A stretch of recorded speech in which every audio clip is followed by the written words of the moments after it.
Guillermo Lobato Corral, el ciudadano Rodolfo Salazar Ramiro, para quien pido un fuerte aplauso.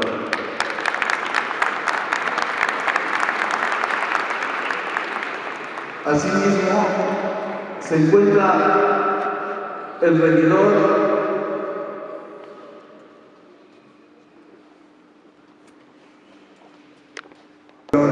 de la Constitución Política de los Estados Unidos Mexicanos, que actualmente rige a nuestro país, la cual representa los derechos y obligaciones de cada ciudadano.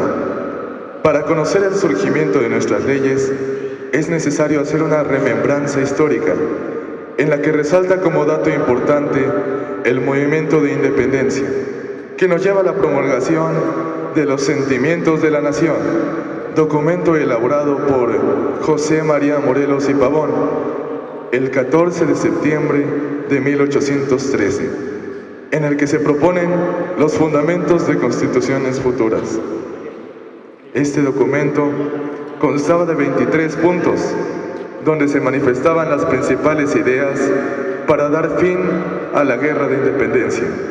Entre ellos se destacan que la América es libre e independiente de España y de toda otra nación, gobierno o monarquía, que la religión católica sea la única que se profese, que los poderes de la nación se dividan en legislativo, ejecutivo y judicial, que se retire de nuestro suelo el enemigo español, que nuestras leyes fomenten el patriotismo y la constancia, que aumente el jornal del pobre, que se impida la esclavitud en México, que se reduzca el pago de tributos.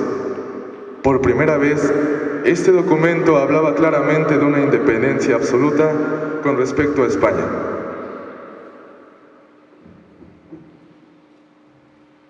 Luego de 300 años de dominación española y 11 años de guerra, parecía que por fin se lograría la independencia. Sin embargo, los problemas políticos no acabaron ahí. Con el paso de los meses, se hizo más grande la brecha ideológica entre los distintos grupos que habían luchado contra España.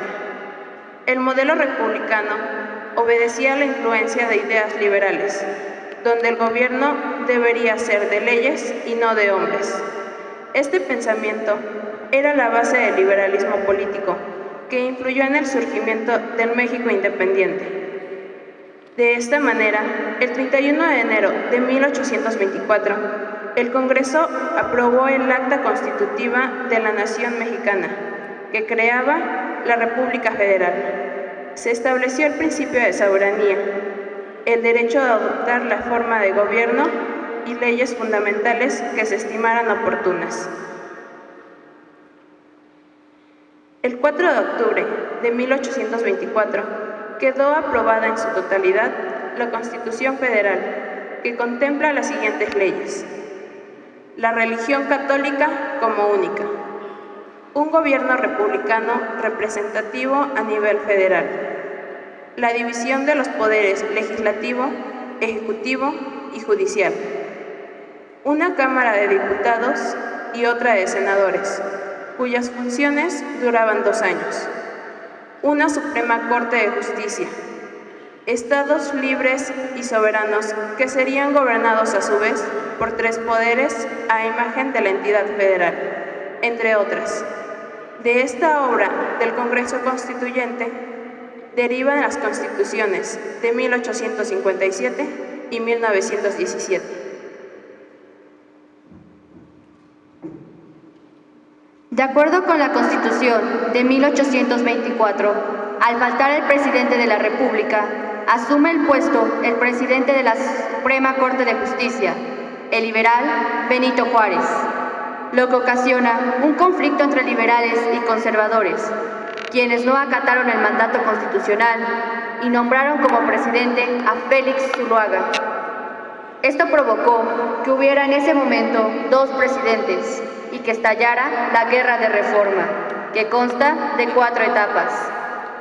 Primera etapa, constituida por la Reforma Liberal de 1833, de Valentín Gómez Farías, donde era preciso destruir el feudalismo, limitar la acción de la Iglesia, superar definitivamente la Iglesia del Estado, acabar con los fueros y privilegios del clero y el ejército. Segunda etapa, incluye las leyes Lerdo, Juárez e Iglesias. Ley Lerdo, impide que los clérigos adquieran propiedades privadas. Ley Juárez, suprime los privilegios de la Iglesia y el ejército. Ley Iglesias, prohíbe el cobro de derechos, obvenciones parroquiales y el diezmo. Tercera etapa, la Constitución de 1857, en que triunfaron los liberales moderados. El Congreso promulgó la nueva Constitución el 5 de febrero de 1857. Esta declaraba la libertad de enseñanza, de imprenta, de industria, de comercio, de trabajo y de asociación. Volvía a organizar al país como una república federal. Fomentaba las garantías individuales y un procedimiento judicial conocido como amparo. Apoyaba la autonomía de los municipios, en que se dividen los estados desde un punto de vista político. Cuarta etapa, las leyes de reforma o de guerra de contenido radical. Estas últimas comprenden las siguientes leyes: nacionalización de los bienes del clero, registro civil, secularización de cementerios y panteones, días festivos, libertad de culto.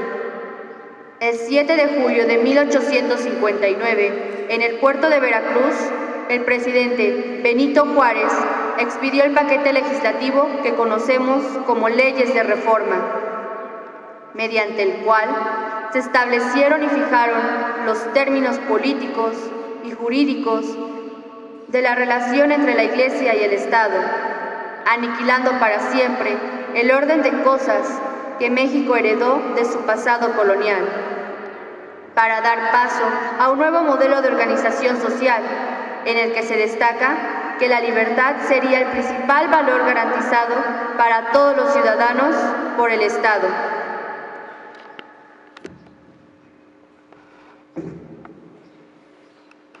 Después de la Revolución Mexicana, Venustiano Carranza, como encargado del Poder Ejecutivo, expidió el 14 de septiembre de 1916 el decreto para convocar un Congreso Constituyente, encargado de reformar la Constitución vigente y elevar a rango constitucional las demandas exigidas durante la Revolución, dejando en claro que no cambiaría la organización y funcionamiento de los poderes públicos del país. El 1 de diciembre del mismo año, el Congreso Constituyente abrió sesiones en el Teatro Iturbide, ubicado en la ciudad de Santiago de Querétaro. El 31 de enero de 1917, el Constituyente, tras 2 meses de debate, cerró sesiones. El 5 de febrero es promulgada la nueva Constitución, con el nombre de Constitución Política de los Estados Unidos Mexicanos, que reforma la del 5 de febrero de 1857. Debido a que inicialmente la intención fue reformar la Constitución vigente, la nueva Constitución tomó como base fundamental los ordenamientos de la Constitución anterior, específicamente lo referente a los derechos humanos, aunque ya no los menciona como tales, sino que alude a las garantías individuales. Por otro lado, en cuanto a la parte orgánica de la Constitución, la forma de gobierno siguió siendo republicana, representativa, democrática y federal. Se refrendó la división de poderes en ejecutivo, legislativo y judicial. Se ratificó el sistema de elecciones directas. Se decretó la no reelección presidencial. Se suprimió definitivamente la vicepresidencia.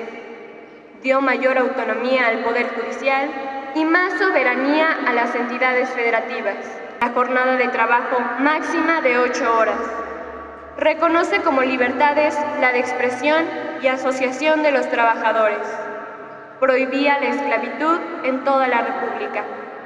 Prohibición de actos religiosos en casas particulares o fuera de los templos. Establecía el dominio del subsuelo por parte del Estado. Mantenía la nacionalización de los bienes de las iglesias, entre otras.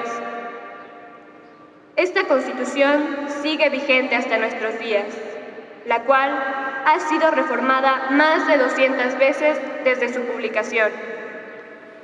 El artículo 135 permite reformar y adicionar el contenido de la misma.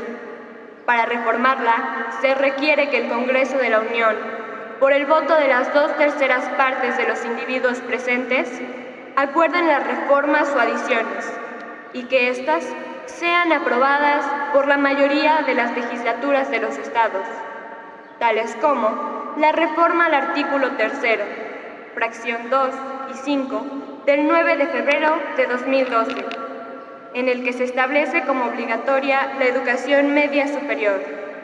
Se señala como parte del criterio que orienta a la educación que imparte el Estado, el aprecio por la diversidad cultural, y se sustituye la oración igualdad de derechos de todos los hombres por igualdad de derechos de todos.